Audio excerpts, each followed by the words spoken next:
जय श्री कृष्ण। राधे राधे। वैशाख मास की पवित्र कथा बंदरी की कहानी से पहले प्लीज़ हमारे चैनल को सब्सक्राइब करें। हमारे चैनल पर आपको सभी प्रकार के व्रत त्योहार की कथा और विधि जानने को मिलेगी। चलते हैं कथा की ओर। एक राजा था। वह वैशाख माह में प्रतिदिन ब्रह्म मुहूर्त में उठकर गंगा जी में स्नान करता था।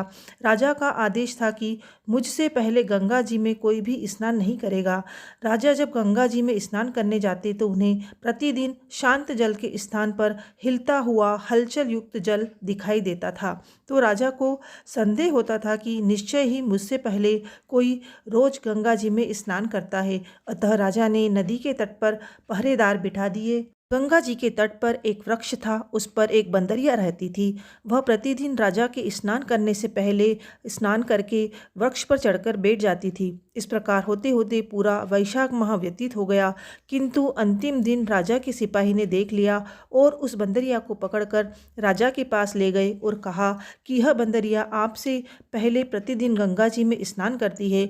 उधर राजा की प्रतिज्ञा थी कि यदि कोई भी स्त्री मुझसे पूर्व स्नान करती होगी तो मैं उससे विवाह कर लूँगा। इसलिए राजा को बंदरी के साथ विवाह करना ही पड़ा। वैशाख स्नान के पुण्य से बंदरी के गर्भ ठहर गया।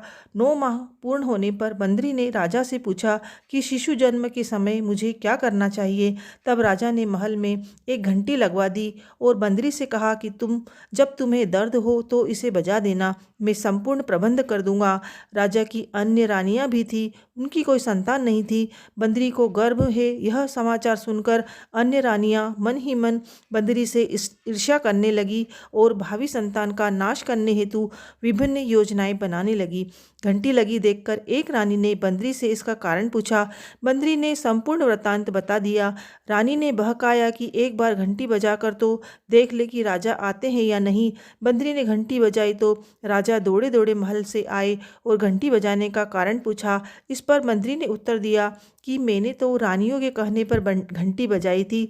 तब रानियों ने कहा कि ये तो पशु है और न जाने कितनी बार घंटी बजाएगी। इस प्रकार कहकर उन्होंने घंटी को हटवा दिया।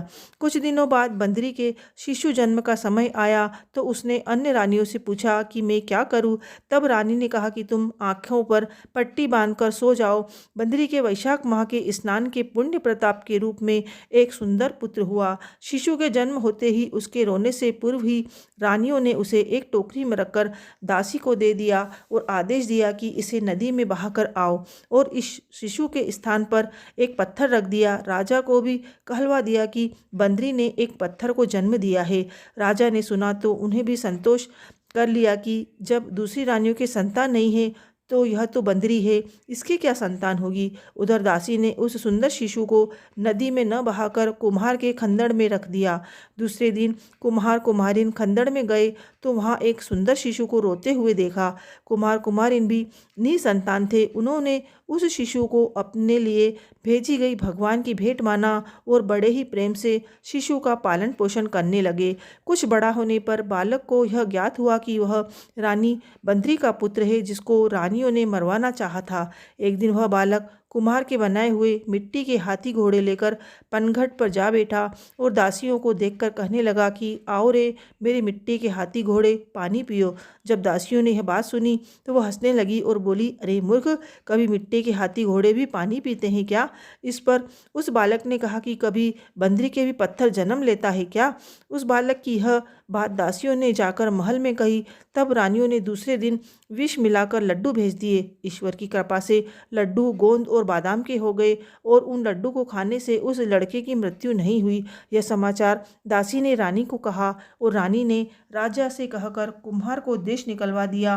कुम्हार वन में रहने लगा। तत्पश्चात अगले वर्ष चित्र माह में माता गणगौर के पूजन का दिन आया तो वह बंदरी का पुत्र 108 करवे और 108 गोली लेकर तथा घड़े में पानी भरकर बगीचे के बाहर बैठ गया। उधर राजा की ओर साहूकार की पुत्रियां गणगौर बनवाने के लिए मिट्टी लेने के लिए आई तथा बगीचे में खेलने और झूलने लगी। इस कारण कुछ समय बाद उन्हें प्यास लगी। तब उन्होंने उस बंदरी के पुत्र से जल पिलाने के लिए कहा तो उस बालक ने उत्तर दिया कि मेरे पास एक गोली है, उसे खाते जाओ और मेरी चारों ओर फेरे लगाती जाओ, तब मैं तुम्हें जल पिलाऊंगा। इस पर पहले तो कन्याओं ने मना किया, किंतु प्यास तीव्र होने के कारण मान गई। इस प्रकार गोली खाने और उस युवक के साथ फेरे लेने से वह गर्भवती हो गई। बाद में जब उनके माता पिता को यह ज्ञात हुआ तो वह सभी कुम्हार के पास आए और संपूर्ण वृत्तांत सुनाया तथा कहा कि तेरे पुत्र ने हमारी कन्याओं से विवाह किया है, अब तुम्हें इन्हें अपने पास रखना होगा। तब कुमार ने निर्धन होने के कारण असमर्थता व्यक्त की।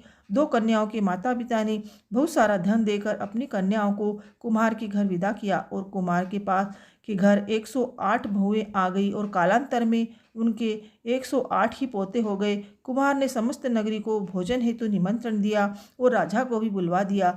राजा के यहाँ से रानी बंदरी के अतिरिक्त सब भोजन हेतु पधारे। तब राजकुमार राजा की आज्ञा लेकर बंदरी को लेने रथ पालकी लेकर गया और लाकर सभा में सबसे ऊंचे स्वर्ण आसन पर बिठाया। राजकुमार ने अपनी सभी पत्नियों को समझा दिया कि बंदरी मुझे जन्म देने वाली माता है। एक एक बहू रानी बंदरी के चरण स्पर्श करती गई और एक एक सोने का सिक्का और पोते को गोद में देती गई। जब राजा और अन्य रानियों ने यह सब देखा तो कुम्हार के पुत्र से इसका कारण पूछा।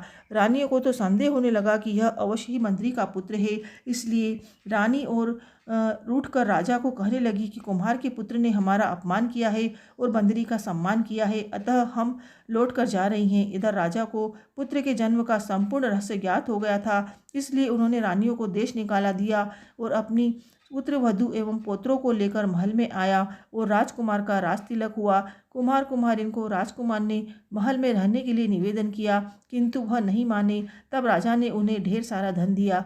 वैशाख स्नान का इतना महत्व है तो सबको वैशाख स्नान अवश्य करना चाहिए। बंदरी ने वैशाख स्नान किया तो उसे राजा का राज्य, पुत्र, बहुएं आदि प्राप्त हुई। ईश्वर जैसे बंदरी को पुण्य मिला, इस प्रकार हमें भी पुण्य देना।